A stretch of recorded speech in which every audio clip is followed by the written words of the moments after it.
পৃথিবীকে আড়াল করে ঘরের ভিতর যদি চক্রান্ত করে, পাপাচার করে, গুনাহ করে, নাফরমানি করে, তারপরে আল্লাহ বলে বান্দারে আলিমুল গায়বি ওয়াশ শাহাদা, আমি রব্বুল আলামিন তোমার গুনার খবরগুলো জানি।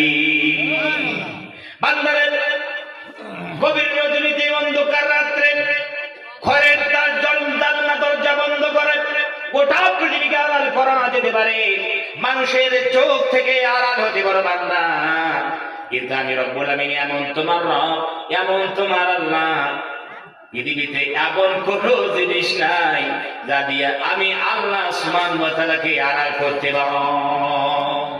পারবে না। বান্দা তুমি গুনাহ করো, অপরাধ করো, বান্দারে তারপরে আমি তোমার সব অপরাধগুলো খবরগুলো জানি।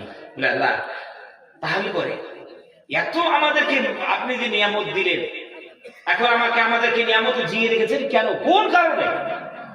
যেই গুনার খবর জানলে পরে আমার পিতামাতা গলা ধাক্কা দিয়ে ঘর থেকে বার করতো, দুনিয়া থেকে তো বার করলেন না।